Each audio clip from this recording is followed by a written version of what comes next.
Salah satu penyebab rendahnya partisipasi, dan ini kan tidak hanya terjadi di Jakarta, tapi juga terjadi di beberapa daerah lainnya. Masyarakat cenderung enggan untuk hadir. Terlebih lagi juga mungkin ada faktor-faktor misalnya karena merasa tidak ada pilihan, atau kemudian karena memanfaatkan waktu itu libur ya, karena waktu libur memanfaatkan ya sudah kita ngapain ikut, toh kita juga misalnya tidak ada pilihan di situ, kita lebih baik istirahat di rumah, atau kita lebih baik berlibur saja dan sebagainya. Kita bisa lihat misalnya survei kandidat sebelum pelaksanaan pendaftaran calon gubernur dan juga wakil gubernur untuk DKI Jakarta. Kita bisa melihat ada setidaknya beberapa nama yang kemudian hilang nih. Kalau saya boleh sebut ya misalnya nama Anies Baswedan dan juga. Tapi di Jakarta dinamika pencalonannya agak unik begitu. Bagaimana kemudian kalau dilihat dari angka survei, partai yang punya, sebut saja PKS ya, hampir mayoritas konstituen dan simpatisan PKS misalnya menginginkan Anies Baswedan untuk dicalonkan di Pilkada, atau di PDIP misalnya menginginkan Ahok ya, atau Basuki Cahayapurnama. Tidak terbayangkan bahwa seorang gubernur Jawa Barat yang punya elektabilitas tinggi di Jawa Barat, tapi justru majunya di Jakarta. Jadi ada keterputusan aspirasi antara apa yang diharapkan oleh pemilih dan konstituen dengan apa yang menjadi kebijakan atau keputusan elit.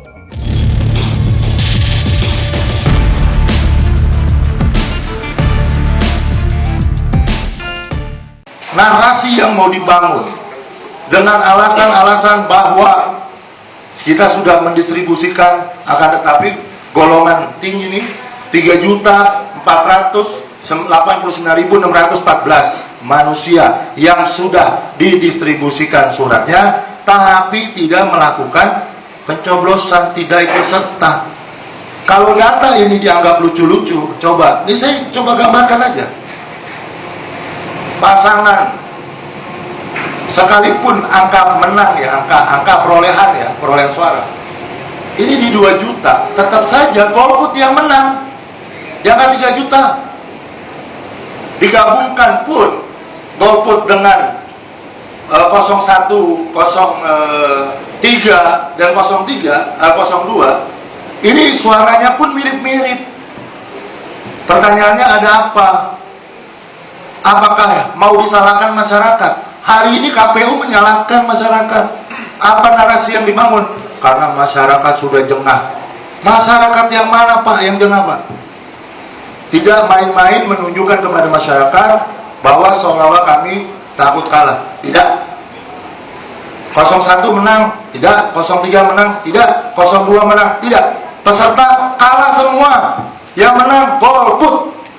Kalau kita melihat ya tadi Bang Ramdan menyatakan ada sekitar 800.000 kemudian pemilih yang tidak mendapatkan surat gitu ya. Itu kan mungkin data dari pemilih yang memilih namun tidak kemudian mendapatkan surat undangan. Tadi Pak Dodi sudah sampaikan juga angkanya hanya sekitar 9,7%. Artinya kalau kita melihat angka itu kan ada jauh lebih besar jumlah pemilih yang mendapatkan surat undangan namun tidak datang ke TPS. Nah itu kan sebenarnya harus kita jawab pertanyaannya, mengapa? Kalau kami dari kemarin kami sudah menyampaikan bahwa salah satu alasan paling kuat dan fundamental menurut kami adalah karena pelaksanaan pilkada terlalu dekat dengan pelaksanaan pileg dan juga pilpres. Apa hubungannya Bang? Kenapa? Kita harus melihat juga bahwa masyarakat Indonesia ini, kita harus akui ya, bahwa masyarakat di Indonesia ini kan literasi politiknya tidak terlalu tinggi. Itu mungkin dalam konteks moderat lah ya. Tidak terlalu rendah juga, namun kemudian tidak terlalu tinggi. Artinya apa? Artinya ini menunjukkan bahwa kesadaran politiknya juga tidak terlalu tinggi. Hal itu menyebabkan ketika dihadapkan dengan peristiwa politik terus-menerus, itu tentu akan menyebabkan yang namanya kejenuhan. Atau dalam konteks akademik disebut misalnya dengan voters fatigue.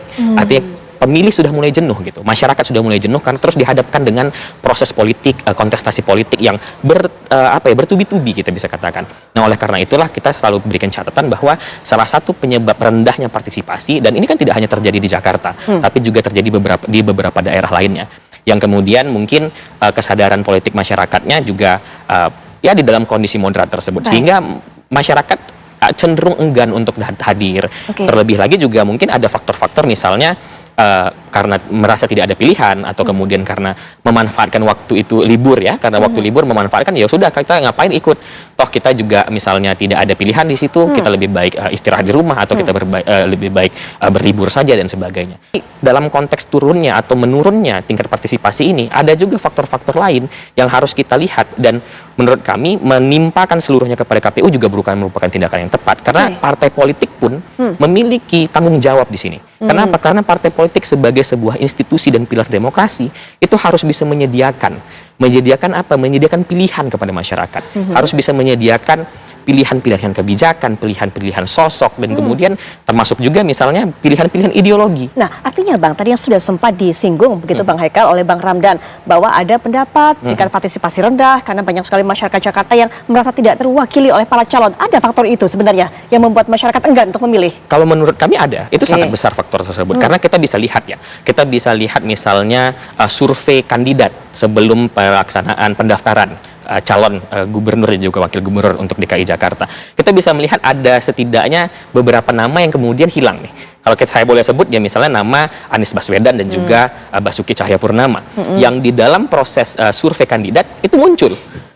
Namun kemudian kan ketika proses kita bisa sebutkan konsolidasi di dalam partai politik, hilang kan namanya. Dan kemudian ada apa namanya, calon-calon koalisi yang kemudian pada saat sebelum proses pendaftaran itu muncul. Lalu kemudian pada mendekati proses pendaftaran ternyata hilang dan malah melebur kepada satu koalisi besar yang ada saat sekarang ini. Itu kan menunjukkan bahwa sebenarnya dari hasil-hasil survei tersebut ya, kita sebenarnya bisa melihat bahwa ada calon-calon yang diinginkan masyarakat, namun kemudian tidak terakomodir oleh partai politik. Itu juga menurut kami menjadi salah satu bagian yang menyebabkan masyarakat itu menurun tingkat antusiasmenya gitu. Antusiasme masyarakat itu akan turun. Pertama kalau kita lihat paling menonjol itu ini penyelenggaraan pilkada pada tahun yang sama dengan pemilu legislatif dan pemilu presiden. Dan kalau kita ikuti penyelenggaraan pileg pilpres itu intensitas dan dinamikanya kan sangat tinggi ya. Bahkan di antara proses kontestasi pilpres yang melibatkan 3 pasangan calon, hampir 300.000 calon anggota legislatif, hiruk pikuk politiknya itu begitu luar biasa. Jadi bisa dikatakan setelah proses pileg pilpres berakhir, itu mestinya ada masa jeda bagi warga untuk kemudian memasuki kontestasi elektoral berikutnya.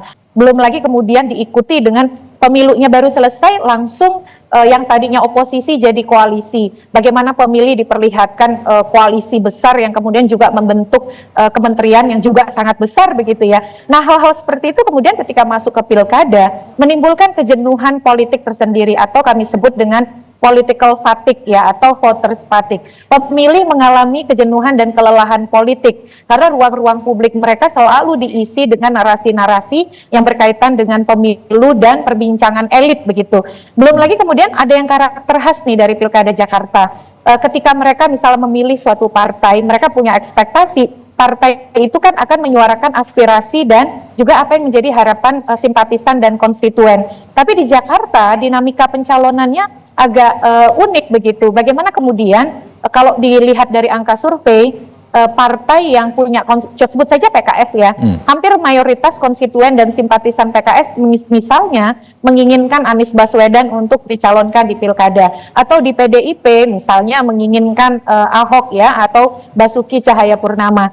Tidak terbayangkan bahwa seorang gubernur Jawa Barat yang punya elektabilitas tinggi di Jawa Barat, tapi justru majunya di Jakarta. Jadi ada keterputusan aspirasi antara apa yang diharapkan oleh pemilih dan konstituen dengan apa yang menjadi kebijakan atau keputusan elit. Dan ini dalam durasi yang sangat pendek. Ketika mereka di pemilu legislatif suaranya diminta oleh partai untuk memilih partai, tapi dalam durasi yang pendek, kok aspirasi partainya tidak ketemu nih di dalam pemilu atau pemilihan kepala daerah. Di situ yang kemudian membuat apatisme menguat. Jadi menimbulkan antara lain misalnya gerakan coblos semua atau gercos, karena mereka merasa tidak mau dipaksa memilih oleh calon-calon yang dihasilkan dari proses yang tidak mendengarkan aspirasi publik. Lalu kemudian apatisme bahwa calon yang tidak menggambarkan pilihan politik itu diikuti dengan keengganan untuk datang ke TPS. Selain tadi ya kontribusi kejenuhan, kelelahan dan lain sebagainya. Jadi apatisme muncul juga dikontribusikan oleh saluran aspirasi yang tidak bertemu antara apa yang menjadi harapan konstituen dengan apa yang menjadi keputusan partai politik. Nah yang terakhir nih Mas Ihsan yang juga ikut berkontribusi, replikasi kontestasi pilpres di pilkada. Jadi kalau kita lihat ini kan seolah-olah mengulang atau mereplikasi apa yang terjadi di pilpres. Misalnya titip-menitip dari Presiden Jokowi untuk dimenangkan, lalu kemudian gambaran-gambaran yang seolah-olah ingin mengilustrasikan bahwa paling mewakili pilihan politik Pak Prabowo dan seterusnya. Nah itu juga di kalangan pemilih Jakarta yang relatif terdidik, relatif melek politik dan mengakses informasi dengan baik, dianggap pilkada tidak menawarkan pilihan baru, pilkada tidak membawa narasi baru yang menggugah mereka secara politik, secara sosial dan kepentingan komunal untuk datang ke TPS begitu. Jadi kombinasinya banyak faktor yang berkontribusi di dalam meningkatnya apatisme atau kemudian juga protes dari pemilih. Ini bergabung nih Mas Ihsan. Jangan dilihat hanya mereka yang apatis yang tidak datang ke TPS ya, tapi juga itu sebagai bentuk bagian dari protes voting. Mereka menunjukkan protesnya dengan antara lain juga enggan untuk datang ke TPS karena merasa kekecewaan atas berbagai hal yang tadi saya sudah sampaikan kira-kira.